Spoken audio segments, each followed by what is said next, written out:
Varahi silks వారి grand festive celebrations పొందండి 10,000 రూపాయలు ఆపై కొనుగోలుపై బంగారు నాణెం ఉచితంగా.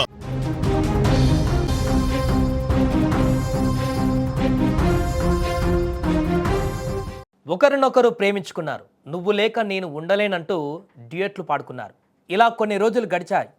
ఇంకా నాళ్ళు ఇలా ప్రేమించుకుంటాం, పెళ్లి చేసుకుందామని ప్రియురాలు అడిగింది. దీంతో పెళ్లికి ప్రియుడు నిరాకరించడంతో తీవ్ర మనస్తాపానికి గురైనటువంటి ప్రియురాలు హైదరాబాద్లోని హాస్టల్లో ఉరివేసుకుని ఆత్మహత్యకు పాల్పడింది. ఈ ఘటనతో భద్రాద్రి కొత్తగూడెం జిల్లాలో విషాద ఛాయలు అలుముకున్నాయి. భద్రాద్రి కొత్తగూడెం జిల్లా అశ్వాపురం మండలం ఎస్సీ కాలనీకి చెందినటువంటి కనక సరస్వతి అనే యువతి, అదే గ్రామానికి చెందిన నందకిషోర్ అనేటువంటి యువకుడు గత కొంతకాలంగా వీరిద్దరు ప్రేమించుకుంటున్నారు. అంత బాగానే ఉంది. కొంతకాలంగా ఇద్దరి మధ్య సంబంధాలు కూడా మంచిగానే ఉన్నాయి. ఇంకా తొందరలో పెళ్లి చేసుకొని ఆ తర్వాత ఒక మంచి లైఫ్ని లీడ్ చేద్దాం అనుకున్నారు. ఈ తరుణంలో ఆ యువతి తనను పెళ్లి చేసుకోవాలని అడగడంతో పెళ్లికి ఆ ప్రియుడు నందకిషోర్ నిరాకరించడంతో తీవ్రంగా మనస్తాపానికి గురైంది ఆ యువతి సరస్వతి. హైదరాబాద్లోని హాస్టల్లో బలవన్మరణానికి పాల్పడింది. దీంతో న్యాయం కోసం ఇప్పుడు మృతురాలి తల్లిదండ్రులు, బంధువులు అశ్వాపురము రహదారిపైన ధర్నా చేపట్టారు. ప్రేమ పేరుతో మోసం చేసిన ప్రియుడు నందకిషోర్ను అరెస్టు చేయాలని మృతురాలు బంధువులు డిమాండ్ చేస్తున్నారు. ఇక వారి ధర్నాతో స్థానికంగా భారీగా ట్రాఫిక్ తీవ్ర అంతరాయం కూడా ఏర్పడింది. ఏదేమైనా కూడా ఒక యువతి తన నిండు ప్రాణాన్ని మధ్యలోనే బలి తీసుకోవడం అనేది ఒక్కసారిగా ఆ ప్రాంతాన్నంతా కూడా తీవ్ర ఆందోళనకు గురి చేసింది. అదేవిధంగా ముఖ్యంగా ఆ యువకుడు ఎవరైతే ఉన్నారో ముందుగా ప్రేమించుకున్నారు, ఒకరినొకరు పెళ్లి చేసుకుందాం అనుకున్నారు, అంతా బాగానే ఉంది. ఇద్దరు కూడా వన్ సైడ్ లవ్ కూడా కాదు, ఇద్దరు టూ సైడ్ లవ్ కాబట్టి అంతా బాగానే ఉంది.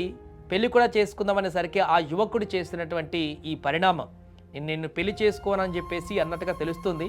ఈ కారణంగా నా యువతి తనను మోసం చేశాడు, ఇక ఇన్ని రోజులు తనను పెళ్లి చేసుకుంటానని చెప్పేసి నమ్మించి నాతో పాటు బయటికి తిరగడమో లేకుంటే కలిసి మాట్లాడుకోవడమో ఎన్నో రకాల కార్యక్రమాల్లో భాగస్వామ్యం అయినటువంటి వారందరూ కూడా, వాళ్ళ ఫ్రెండ్స్ అందరికి కూడా వీరిద్దరు లవర్స్, రేపొద్దున పెళ్లి చేసుకొని కాపురం చేసుకొని మంచిగా అద్భుతంగా ఒక కుటుంబాన్ని లీడ్ చేస్తామని చెప్పేసి అంతా తెలిసినటువంటి నేపథ్యంలో ఇప్పుడు సడన్గా పెళ్లి చేసుకుందామనే లోపు ఆ యువతికి మొహం చాటేయడంతో తీవ్ర మనస్తాపానికి గురైంది.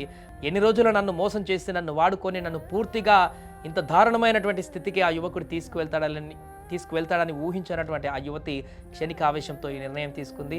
పూర్తిగా ఈ నిర్ణయంతో ఇప్పుడు ఆమెతో పాటుగా వారి కుటుంబం కూడా రోడ్డున పడ్డటువంటి పరిస్థితి నెలకొంది. విజువల్స్లో మనకు కనిపిస్తున్నాయి. ఆ కుటుంబంతో పాటు ఆ బంధువులందరూ, వారి స్థానికులందరూ కూడా రోడ్డు మీదకి వచ్చి ధర్నా చేపడుతున్నారు. ఒక యువతి నిండు ప్రాణాన్ని బలి తీసినటువంటి ఆ యువకుడిని పూర్తిగా శిక్షించాల్సిందే, అతనికి కఠినమైనటువంటి శిక్షలు పడాల్సిందే. మా బిడ్డని, మా ఇంటి బిడ్డని ఈ రకంగా ఈరోజు మాకు లేకుండా తన ప్రాణాన్ని కోల్పోయే విధంగా ప్రవర్తించినటువంటి ఆ వ్యక్తి, తనను మోసం చేసి ఇంత దారుణమైనటువంటి పరిస్థితికి తీసుకొచ్చినటువంటి ఆ వ్యక్తిని కఠినంగా శిక్షించాలంటూ కూడా వారు డిమాండ్ చేస్తున్నారు. దీంతో పోలీసులు కూడా అక్కడికి వెళ్లారు, రంగప్రవేశం చేశారు. వారిని శాంతింపజేసి వారిపైన ఖచ్చితంగా ఎవరైతే కేసు దర్యాప్తు కొనసాగుతుంది, దర్యాప్తులో అన్ని విషయాలు బయటకు వస్తాయి, ఖచ్చితంగా అతను తప్పుంటే అతన్ని ఖచ్చితంగా చట్టపరంగా శిక్షలు తీసుకునేటువంటి విధంగా ముందుకు తీసుకువెళ్తామని పోలీసులు చెప్పడంతో వారు కొంత శాంతించినట్టు కనపడుతుంది. ఏదేమైనా కూడా హాస్టల్లో చదువుకుంటూ మంచి చదువులు చదివి ఉద్యోగం చేసి కుటుంబానికి పెద్ద దిక్కుగా మారుతుందనుకున్నటువంటి ఆ యువతి ఈరోజు వెగత జీవగా పడి ఉండడాన్ని చూసైతే వారు భూరణ విలపిస్తున్నారు.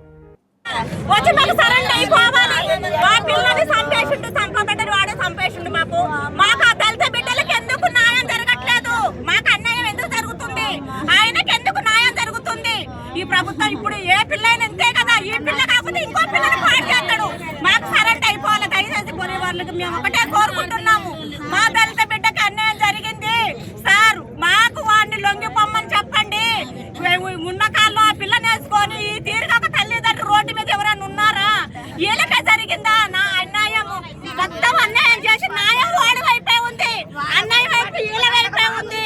22 సంవత్సరాల పిల్లని సంపబడి మా మహిళ ఇప్పుడు ఒక పిల్ల, ఒక చదువుకున్న విద్యార్థి డ్యూటీ చేసుకొని మంచిగున్న విద్యార్థిని చంపేస్తుంది సార్.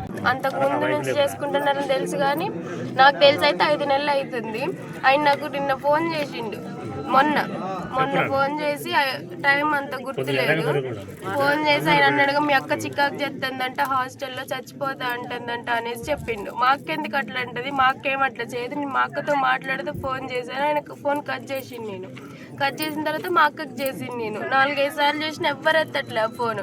మా అక్క పక్కన ఇంకొక అమ్మాయి ఉంటుంది, ఆ అమ్మాయికి ఫోన్ చేసిన, ఆ అమ్మాయి కూడా 2-3 సార్లకు ఎత్తలేదు. తర్వాత ఎత్తి మీ అక్క ఊరేసుకుంది, చచ్చిపోయింది, ముక్కులోంచి నోట్లోంచి రక్తం వస్తుంది అని చెప్పింది. నేను నమ్మని, నాకు వీడియో కాల్ చేసి చూపియండి, మా అక్క అట్ట చేసుకోదని చెప్పిన. నేను ఆ ఫోన్ కట్ చేసి వాళ్ళకి వీడియో కాల్ చేస్తుంటే ఇక నా ఫోన్ ఎత్తలేదు వాళ్ళు. ఇంక నేను మళ్ళీ ఆ అబ్బాయికి ఫోన్ చేసిన, అసలు ఏమైంది, ఎందుకు అట్లా చెప్తున్నారు, నిజం చెప్పండి అని చెప్తే ఆ అబ్బాయి అన్నాడు కదా, నాకు కొంచెం డౌట్ వచ్చి మీ అక్క మీద నేను ఆ పక్కనున్న అమ్మాయిని మీ అక్క ఫోన్ చెక్ చేయమని చెప్పిన, ఆ అమ్మాయి చెక్ చేసి నాకు ఫోటోలు పెడతా ఉంటే అది మీ అక్క చూసింది అని చెప్పిండు. ఇంకా నేను ఫోన్ కట్ చేసి నాన్నోళ్ళు బయటికి వెళ్తే నాన్నోళ్ళకి ఫోన్ చేసి చెప్పిన. ఇక అప్పటి నుంచి ఆ అబ్బాయి అసలు ఫోన్ స్విచ్ ఆఫ్ చేసుకున్నాడు.